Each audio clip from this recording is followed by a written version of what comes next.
Okay, also, we're live. We're just a few minutes before we're about to begin. For any viewers out there, we've got Patrick, Shannon, and I on the call, and we'll get started in just a few minutes to talk about our B2B social media showdown. So stay tuned.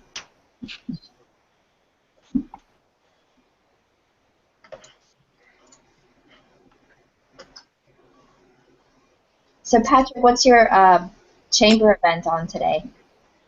It's actually, to give you a complete answer to that question, I saw it and it looked pretty interesting. It's not one of the networking luncheons. It's a sports leadership event with Jimmy Johnson and Bill Elliott. And I'm not a huge NASCAR fan, but those are some pretty well-known, race car drivers. So I like going to those events because you get kind of a different segment of people than you would get at like a power networking lunch where everybody's got armed and dangerous with a business card. This is more of a leadership and informational type event, and the people who would attend are probably more likely just to be there and together and be a part of the point of the event rather than it being like self-fulfilling, So I figured, what the heck, it's right down the road. I might as well go. That sounds fun. You'll have to keep us posted how it is. I try to do it. The chamber is so great about doing tons of events. So I'm pretty stoked to be able to go to maybe two events a month, 2 or 3, if I can, and it works out pretty well. Great. All right, guys, so I see that we're right at 10 a.m. I'd love to go ahead and get started and to welcome everyone who's on our hangout today. So my name is Jenny Munn. I'm the Professional Development Education Chair of BMA Atlanta. We're a group of B2B business marketers, and this is our version of a webinar. We'd love for you to follow us on Twitter at BMA Atlanta. And this event we're bringing you today is going to be super fun and exciting. We've got Patrick Blanchard on with us, as well as Shannon Rentner. And today we're going to be doing our Continue the Conversation series. So I'd love to give you a little bit of a backstory, which is that we were all on a panel a few weeks ago, and Shannon and Patrick stole the show. They had quite a really interesting debate when we started talking about social media for B2B, and particularly which channel was better for our B2B audience, LinkedIn or Twitter. So before we get into that today, that will be our focus for the next 30 minutes or so. I'd love for y'all to make introductions. Shannon, do you want to go first? Love to hear about who you are, what you do, your specialty and expertise. Awesome. Well, thank you for hosting this, Jenny. I really appreciate your time. So Shannon Rentner is the name of my company, and I do have some associates, so Shannon Rentner and Associates. But basically, we deliver digital marketing strategies designed to drive growth. There's a bunch of alliteration in there. But I am a B2B marketer. I've been in B2B technology for at least 20 years. I started out at the Austin Business Journal during the internet bubble, and was a business technology reporter covering all of the fun stuff that was going on back in the day. And since then, I've focused on B2B technology companies in marketing, and now focus primarily on digital marketing and how to drive growth using the best integrated digital strategy. Great, great. Patrick, over to you. Sure. I work with 2062 Marketing, and I kind of have a here in Atlanta, I kind of have a joint title in that I not only sell and manage business development for our agency, but I also am a key account manager. And several of my accounts at any given time are B2B in orientation, as far as, the software type companies and professional service type providers. Yeah, 2062 Marketing, 2062.com, and we basically tailor digital marketing strategies for companies from, the piece of SEO and local optimization, paid search display, marketing automation. We kind of put a tailored package together and a strategy based on the type of company and the type of service, and then obviously who their audience is. So that's what I do. Great, great. And Patrick, you're also on a fellow board member of BMA Atlanta, That's right? That's right. Oh, and let me plug Technology Association of Georgia. Marketing Society. I'm on their board of directors, and anyone that's out there that's interested in checking us out, we're having an event coming up. I think it's in September, so check us out. Technology Association of Georgia Marketing Society. Marketing Society. Okay, great. Didn't there used to be a Content Marketing Society? Or we hosted the content. Well, we did the content marketing workshop. I think it was back in April. So we did. This year is the year of engagement. So this year is dedicated to content marketing. But there's a marketing society and then a social media society. But those are really the only two marketing related ones. Okay, good mentions. So great to know a little bit about you guys, and I'd love to jump into the topic now. And just so I'd like to kind of go back a few weeks ago. We were at the Young Professionals event sitting on a panel talking about marketing disciplines and how this whole thing came up. And let me make sure to mention for any viewers or watchers out there, we've got our Q&A going. So while we certainly have thoughts we want to share, we'd love to know any questions you have, any comments you have along the way. I'll be moderating that, so please feel free to chime in on the Q&A. Let's go ahead and dive in. So specifically about the panel, Patrick, I'd like to take it to you because I don't remember what the specific question was, but talking about what is the best B2B social media platform. And you had mentioned some specific thoughts you had about why LinkedIn maybe wasn't good and why you like Twitter instead. So I'd love for you to chat a little bit about your thoughts, high level on Twitter, and then the comment on LinkedIn, which is what sparked the debate. Okay, great. Well, first of all, let me throw a disclaimer out there. These are my opinions based on my experiences with my clients. So, there could be differentiators for any marketer in the B2B space. And also, one other thing I want to include is we have to really take into consideration who the audience was. And these are young, early, mid-20s, marketing folks that want to grow, and they come out of these collegiate colleges, universities, whatever, with all this knowledge of B2C marketing, and the focus has been there for a lot of them. At least that's what I've been led to believe by them, and so they're trying to get enlightened from a B2B standpoint to really understand what the it is and what the right processes and the right tools, like which social media platform may be the most appropriate. So when I said, and the comment that I made was, people in B2B use LinkedIn to find other jobs, to find new jobs, and to see who's viewing their profile. That I believe is applicable for a 22, 23, 24, 25-year-old. Now LinkedIn, if you're into reading a bunch of pretty intelligent content from Richard Branson, LinkedIn's a good place for that. If you're wanting if you're wanting social media to be a part of your greater content marketing strategy, whether it be downloadable white papers and different types of collateral like that you might use, or good quality content on your website that really explains the differentiators between your B2B product or service versus the competitor, or the why. The thing that I find so interesting about B2B, leading back to the social media topic here, is B2B marketing, usually you're marketing a solution to a problem, okay, or a cost-saving solution to a problem. For instance, I have a client that's a software company that kind of specializes in meetings management software and applications and convention-type software to manage it all in one platform. They have a very finite universe. There's there's a very small group of people that could afford this software platform, and so when they purchase it, they have to be saving money. They have to be solving a greater problem within their Fortune 500 or Fortune 1000 organization, and that's a good example of like a really strong B2B marketing engagement where you do have to create a lot of really good content. You do have to talk more about your industry and less about your product in some cases. You have to be a thought leader, and so that obviously helps with your search engine optimization efforts, as well as the experience that in paid media brings to the table. So when you tie all that up in a bow, social is a piece of it. It's not all of it naturally. So LinkedIn, sure, you can use it as an avenue to post good, intelligent content and be a thought leader. But when you look at the number of people the number of opportunities for impressions. People are on Twitter and on Facebook all day long, and you can really pretty intelligently psychographically target your audience using those tools to deliver the right content to the right people. And they're checking it all day long. It's in their face all day long, especially the Facebook mobile application.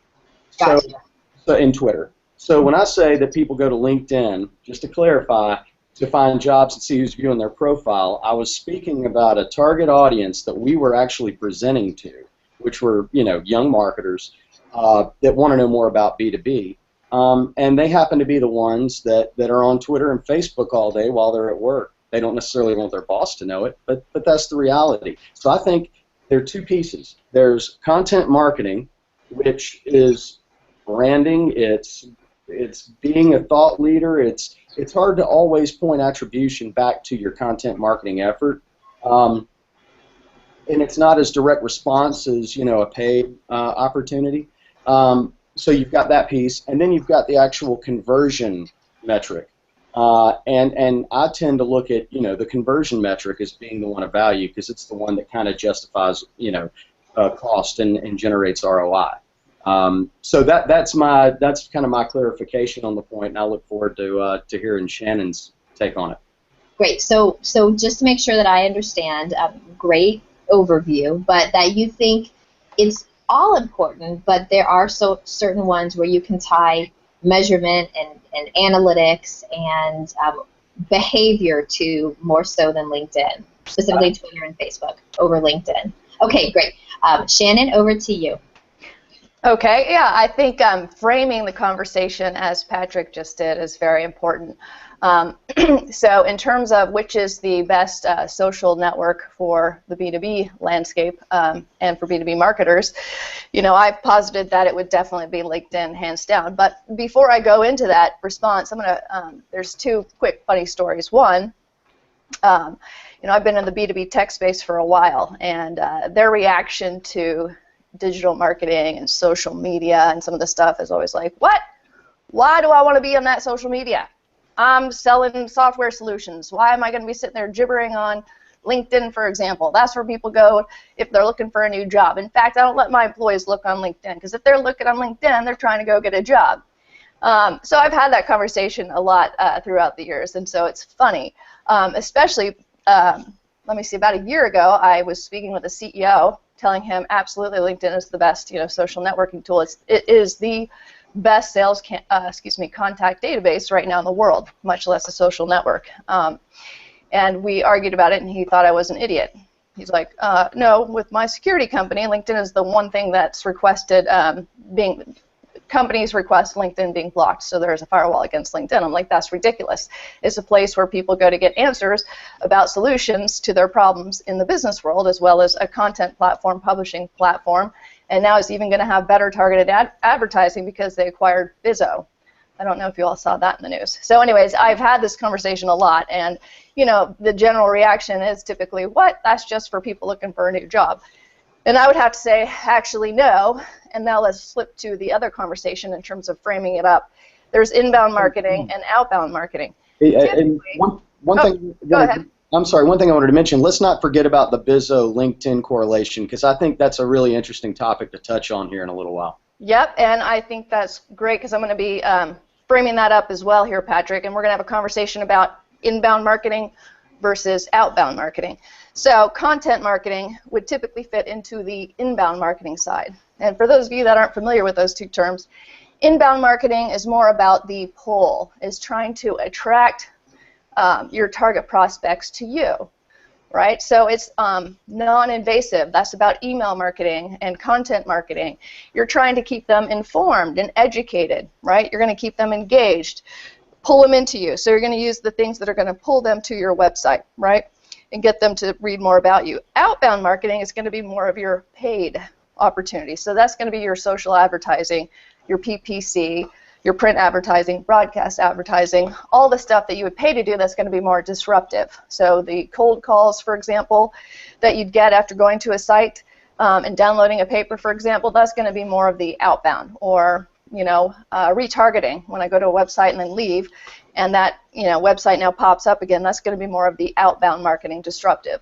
So framing up the context of my response in terms of social network, it was more around first inbound marketing or content marketing. So it's attracting, and through that vehicle, when you publish content, you're getting it to a lot of people, so you can drive not only thought leadership, but brand awareness and demand creation, which is what you're going to do. And hopefully, by engaging them and building on that relationship over time, you're going to convert them into buyers. That's the hope. On the other side, so that's why I think LinkedIn is the best. And I can drill down into some stats because I posted actually a blog after our conversation, Patrick. I was very inspired, and I'm a little bit of a numbers geek, so I just pulled out a bunch of numbers there about why LinkedIn is the best. But on the inbound side, it's definitely fabulous. It's definitely a must-have to put in your arsenal of digital marketing tools. And then on the paid side, there's also a lot of research that shows the paid, even the CPC, the pay-per-click advertising works as well. You'll get higher quality leads even though it costs a little bit more on Facebook. Now, I'm not saying that you should only do paid on LinkedIn, but if your target audience is a B2B buyer, then you definitely would want to try it on LinkedIn. So I can also drill down into a bunch of other stats, but I'm not gonna bore you by numbers to death. So Patrick, questions you wanted to talk about Bizzo? Yeah, so I think it's very interesting, the LinkedIn Bizzo correlation here, because Bizzo is an amazing way to market to specific people through direct response and outbound marketing to really display ads or opportunities to people in specific categories of industry, in businesses, in C-suite, or maybe you want to, if you're a software platform and you want to, really target to an IT professional within a major corporation, you can really target these people that way. And Bizzo is an amazing tool for B2B marketing. On the paid side, there are a bunch of different ways you can use Bizzo. There are some secondary and tertiary marketing platforms that use Bizzo as segmentation, and it's a smaller sample size. If you go straight to Bizzo, you've got to be prepared to make an investment of a pretty good bit of money just to test the platform. But Bizzo is a very, very, very cool tool for B2B marketing right now, and getting content, whether it be an engagement mechanism like an ad. It's a very cool tool. Hey, Jenny, may I interrupt for a moment, or actually add to Patrick's point about hyper-targeting and Bizzo? Actually, that's my latest blog post about hyper-targeting, or in the content marketing world, it would be, why use a buyer persona? Yeah. But digital marketing is all about, and half of my job is educating clients about, best practices and the why. But why is it so important to hyper-target? Because that's going to help you refine your message. And so if your message and your target buyer, and your target buyer down to demographic, company, industry, segment, age, title, your opportunity for getting in front of them, either engaging them with content or putting an ad and an offer in front of them that they can't refuse, you're gonna get much higher conversion rates. A couple of interesting stats I did pull related to hyper-targeting is that per Patrick's point, there's let me see, percentage of professionals spending more than 7 hours a week on LinkedIn rose from 11% to 18% in the past 12 months. So you have a captive audience. And in terms of your target buyers in the B2B world, it's usually going to be bigger deal size than your B2C, right? So, I mean, you might be selling software solutions, for example, that could be multi-million dollars, or maybe, electronic widget that'll help your office, become more automated, whatever it is.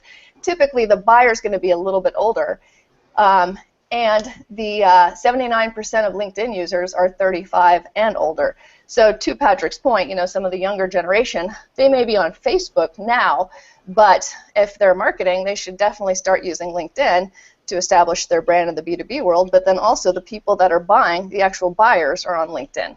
They're going to be your older crowd.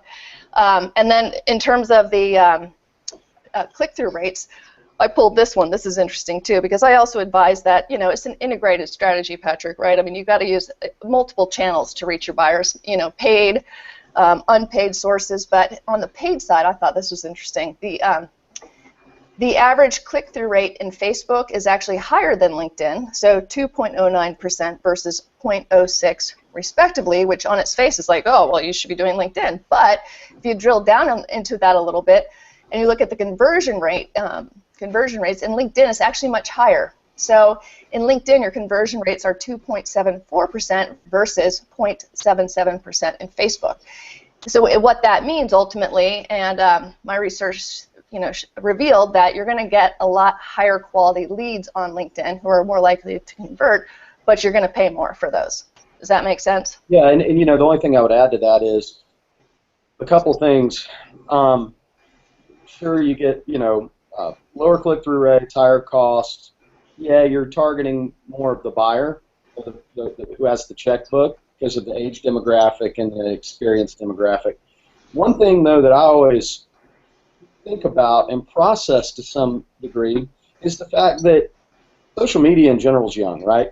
And how is that going to change when those 20-somethings that are on Facebook now that are the assistant to the assistant to the assistant of the CMO, and they're actually making the coffee in the morning?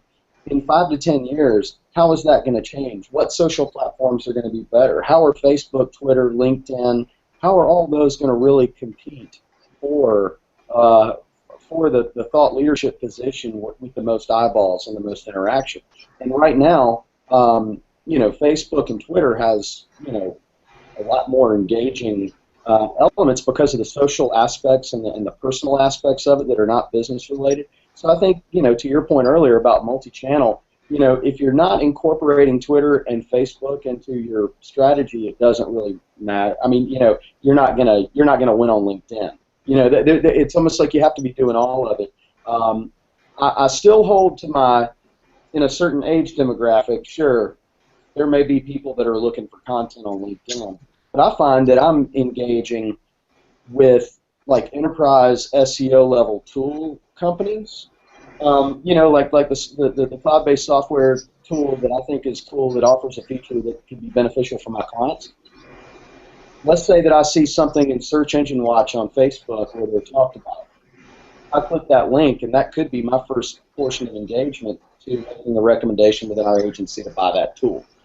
I probably am not going to look deep enough in LinkedIn right now to look for that tool. You see what I'm saying? So that's a B2B transaction example that can occur where I'm engaging with them through Facebook and not necessarily through LinkedIn. And it's not even an ad. It's an organic, you know, Search Engine Watch wrote some, you know, one of the writers for Search Engine Watch wrote some article about it. So I think that there are examples on both sides. And the other thing that I'd like to bring up is products and professional services get a little bit different treatment in B2B, in my opinion. So if it's more of a, you know, if it's the high-end CPA firm that, you know, really relies heavily on compliance success and those types of elements of accounting and you know, CPA practices for businesses, you know, LinkedIn might be a better opportunity for them because it's more of a professional high-dollar service.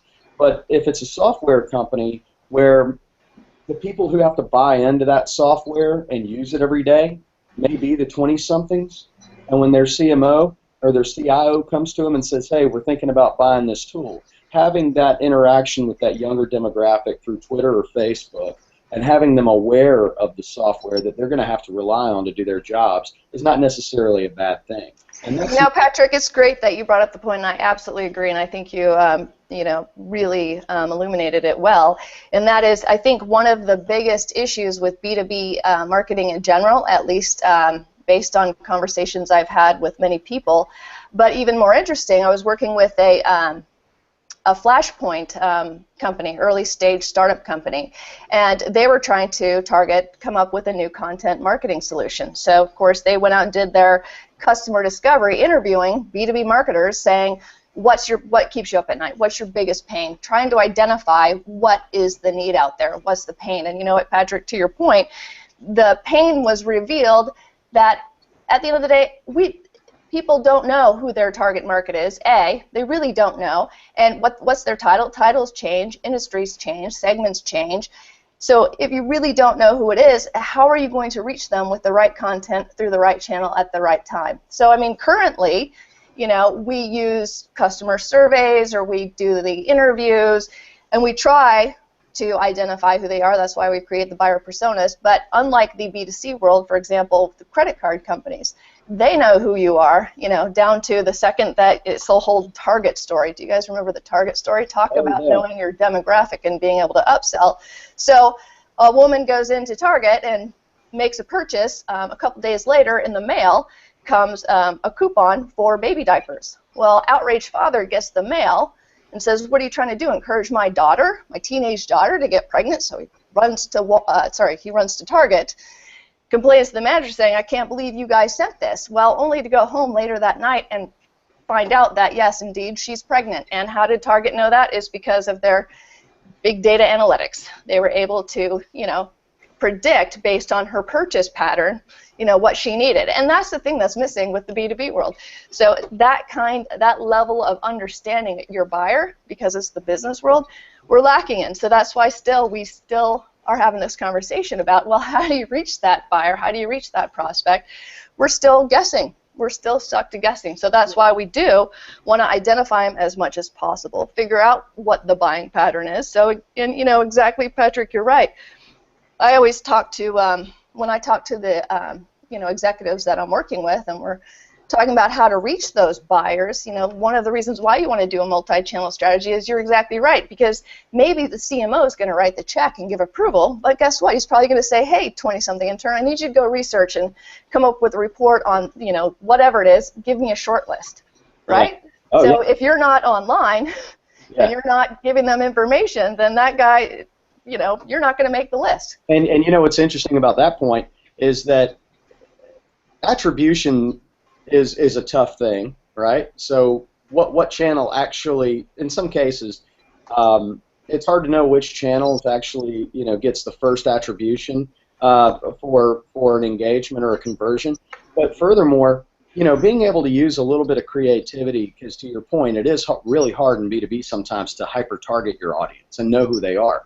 All you have is historical analytics, or you hope you have it, you know, and so you've got historical analytics. You kind of know who's coming to you, or who's been to your site or to your business historically, how they engaged, what they thought was interesting, what kinds of search queries in the digital world did they type in to look for you, and then how do you really hyper-target content back to that type of person that's already engaged?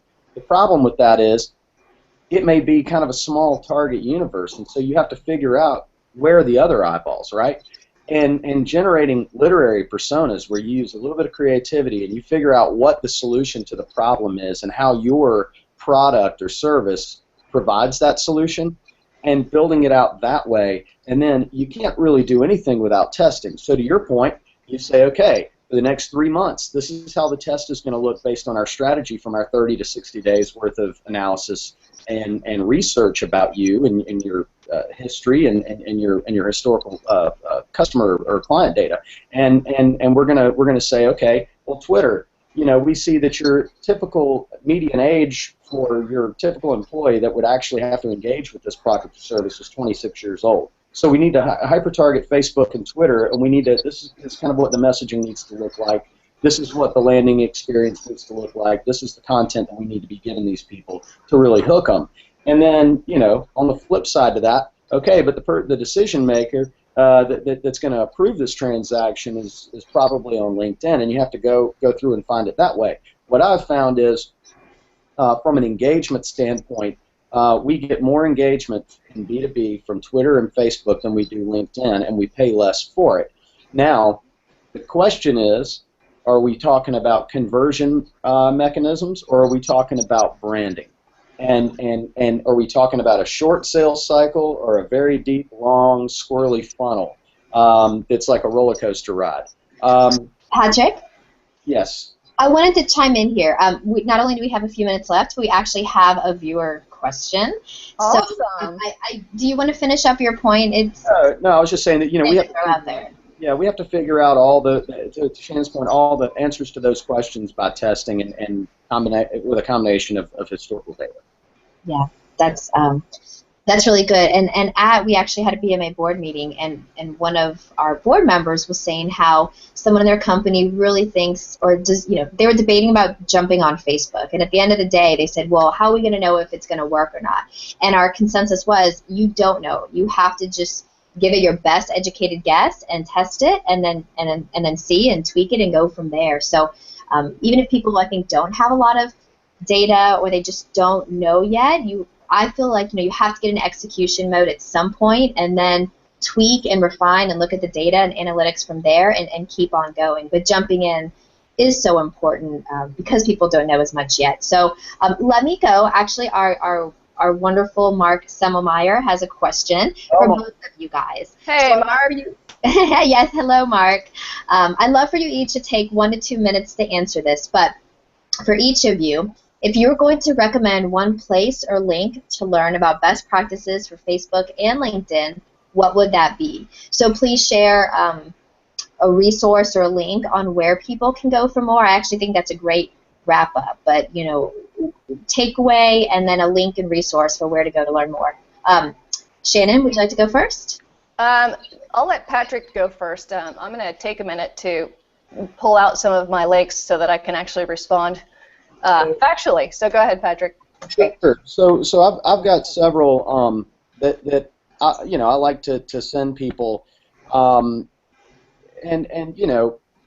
Search Engine Watch, Search Engine Land, Kissmetrics, Moz, HubSpot. All these companies have really elaborate content marketing exercises, and if you go to those sites, you can navigate easily to the social sections, and there's always really good blogs written by experts, or posts from the actual source itself, whether it be somebody in development with Twitter or with Facebook.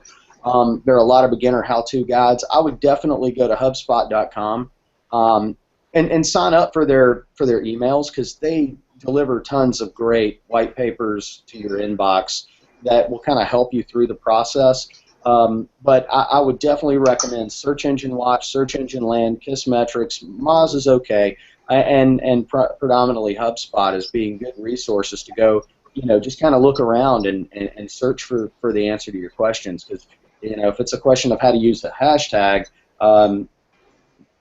just dive in and do it. It's kind of what I've always said, kind of get in there and get in Twitter and look what people that you respect are saying and doing and how they're engaging. If it's more of a question of how to integrate Facebook or LinkedIn or Twitter with your overall marketing strategy, there are some more robust publications and some of the resources I mentioned that can help with that.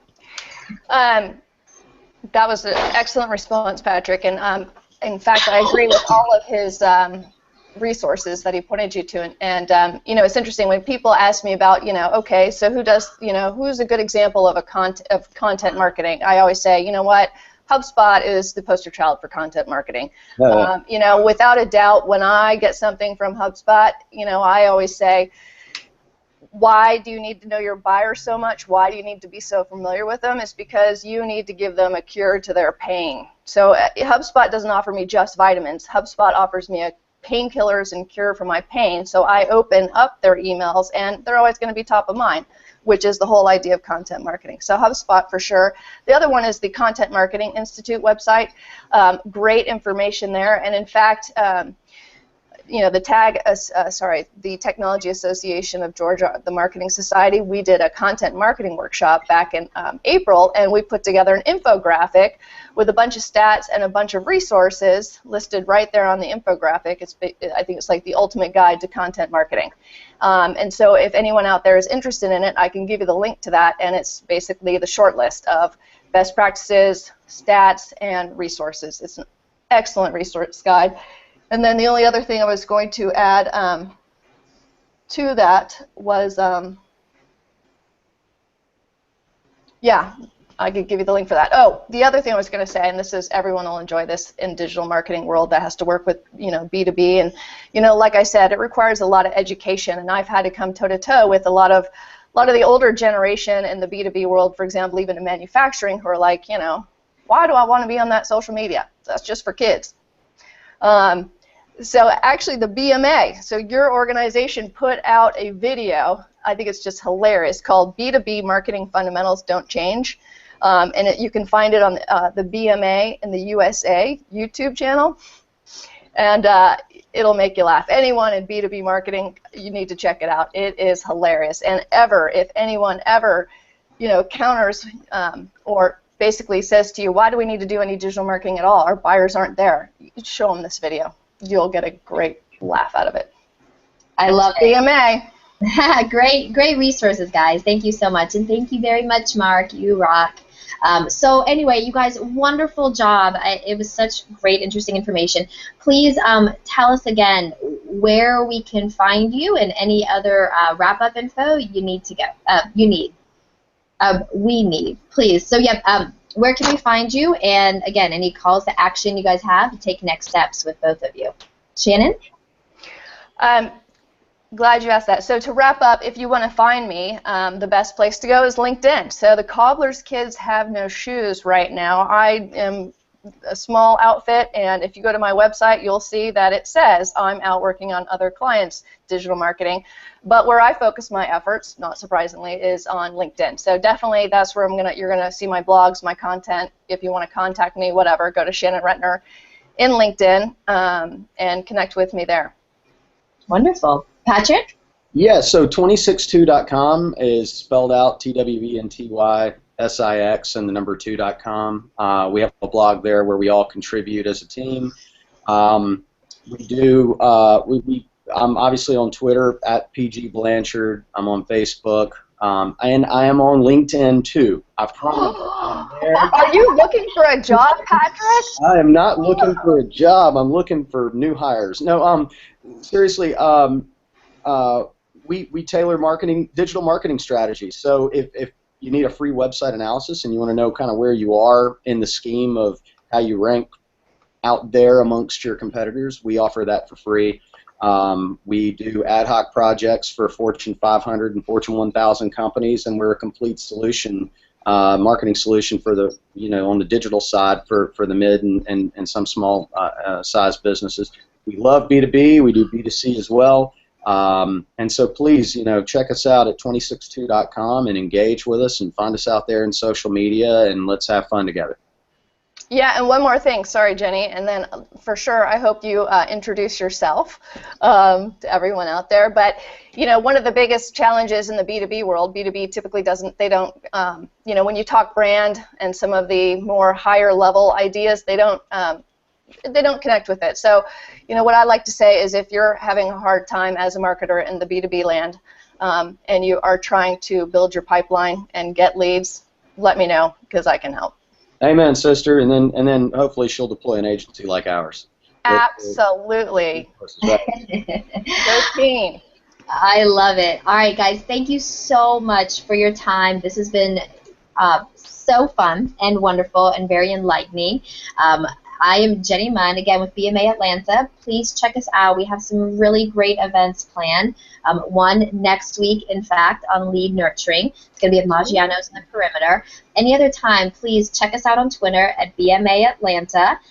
Patrick is our social media chair, so he will be moderating and interacting back with you. You can find out about all of our information. And this video will be posted there as well. So thank you both so much again. Thank you to all of our viewers out there. And until next time, signing off now. Thanks, guys. Bye. Thank you. Bye.